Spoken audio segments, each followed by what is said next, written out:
Hello everyone, this is me Debashmita Sarkar. Today we are going to talk about When People Rebel, Chapter 5 from NCERT History, Our Past, Part 3, Class 8.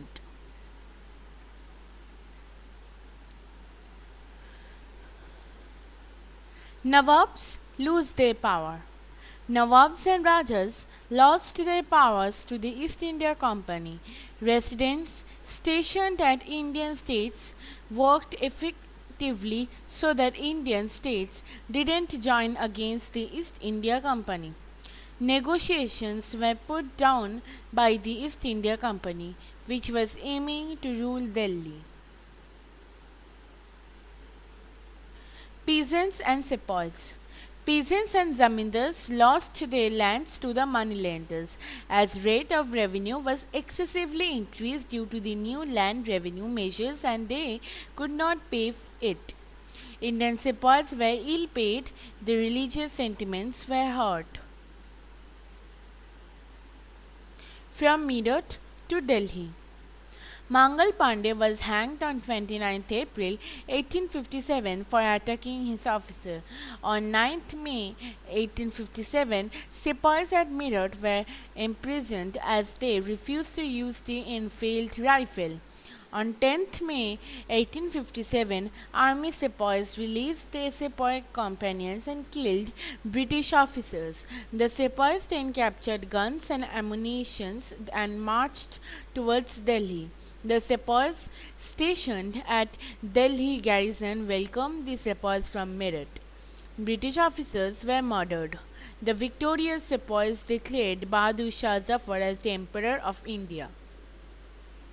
Zafar unwillingly blessed the rebels and appealed the rulers to form a confederacy against the British.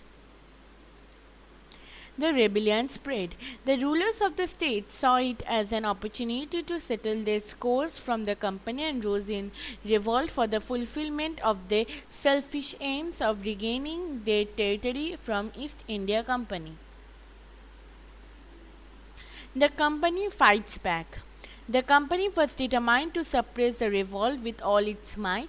It passed laws to demoralize the rebels and mobilized the troops from all the states and reinforcement arrived from England. Delhi was recaptured and gradually other rebel states were also recaptured. Aftermath. By 1859, British regained control over the rebels. Parliament put an end to the East India Company rule in India. Office of Secretary of State was created, which was to be advised by the Indian Council. Thus, government took the responsibility directly. Since the mid 18th century, Nawabs and Rajas had gradually lost their power and authority. Their freedom reduced, their armed forces disbanded, and their revenues and territories taken away. The company adopted the policies to end the Mughal dynasty and thus paved the way for the British government to rule India.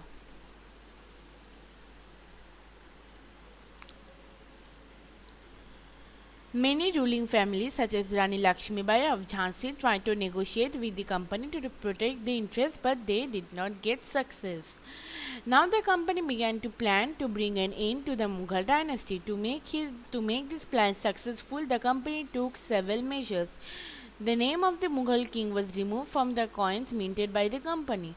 In 1849, it was announced that after the death of Bahadur Shah Zafar, the family of the king would be shifted out of the Red Fort and given another place in Delhi to reside in. In 1856, the company decided that Bahadur Shah Zafar would be the last Mughal king, and after his death, his descendants would only be called as princes. In the countryside, peasants and zamindars resented the high taxes and the rigid methods of revenue collection. The Indian sepoys were unhappy about their pay, allowances, and condition of sand or ice. Some of the company's rule even violated their religious sentiments. Thus, everywhere they spread discontentment.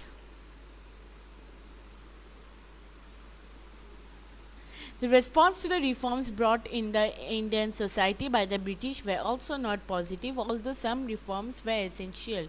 The company passed laws to stop the practice of sati. English language education was promoted. In 1850, a new law was passed to make conversion to Christianity easier. Some Indians thought that the British were destroying their religion and their social customs, while some wanted to change existing social practices. By and end, by people began to view the British as their common enemy, and therefore they rose up against this enemy at the same time. In May 1857, a massive rebellion started that threatened the company's very presence in India. Sepoy mutined in several places, beginning from Meerut, and a large number of people from different sections of society rose up in rebellion. On 29th March 1857, Mangal Pandey, a young soldier, was hanged to death for attacking his officers in Barakpur. This was too much for the sepoys. They refused to do the army drills using the new cartridges, which were suspected of being coated with the fat of cows and pigs. Thus, tension grew between the company and sepoys. The sepoys were determined to bring an end to the company's rule. From Meerut, they rushed to Delhi. As the news of their arrival spread, the regiment stationed in Delhi also rose up in rebellion. They killed several British officers, seized arms and ammunition, set buildings on fire. They met the Mughal Emperor Bahadur Shah Zafar and proclaimed him as their leader. The Mughal Emperor got support from the rulers and chiefs of the country, and together they rose against the British power. After the British were routed from Delhi, there was no uprising for a few days. Then a spurt of mutiny began.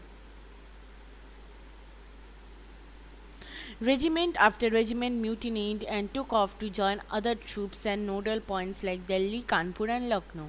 After them, the people of the towns, villages also rose up in rebellion and railed around local leaders, zamindars, and chiefs who were prepared to fight the British. Thus, a widespread revolt shook the British confidence over ruling India. The company had no way out except suppressing the revolt with all its might. It brought reinforcements from England, passed new laws so the rebels could be convicted with ease, and then moved into the storm centers of the revolt. The company recaptured Delhi from the rebel forces in September 1857. Bahadur Shah Zafar was tried in court and sentenced to life imprisonment. He, along with his wife, were sent to prison in Rangoon, but people in other areas still continued to resist and battle the British. The British had to fight for 2 years to suppress massive forces of popular rebellion. The British had regained control of the country by the end of 1859. But they could not carry on ruling the land with the same policies anymore. The British Parliament passed a new act in 1858 and transferred the powers of the East India Company to the British Crown in order to ensure a more responsible management of Indian affairs. The Governor General of India was given the title of Viceroy, that is, a personal representative of the Crown. In this way, the British government took direct responsibility for ruling India. All ruling chiefs of the country were allowed to pass on their kingdoms to their heirs, including adopted sons. However, they were made to acknowledge the British Queen as their sovereign paramount. Now we will talk about the glossary of the chapter. Sepoy is a soldier. Mutiny means when soldiers together begin to disobey their officers in the army. Firangis means foreigners, and here the term has been used for the Englishmen. Ghajis means religious warriors. Paramount means supreme. 1849, Governor General Dalhousie announced that after the death of Bahadur Shah Zafar, the family of the king would be shifted out of the Red Fort and given another place in Delhi to reside in. In 1856, Governor General Canning decided that Bahadur Shah Zafar would be the last Mughal ruler, and after his death, his descendants would be recognized as princes.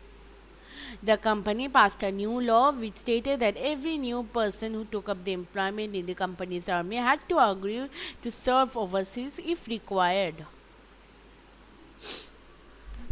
In 29th March 1857, Mangal Pandey, young soldier, was hanged to death for attacking his officer in Barakpur. In May 1857, Sepoy mutinied in several places.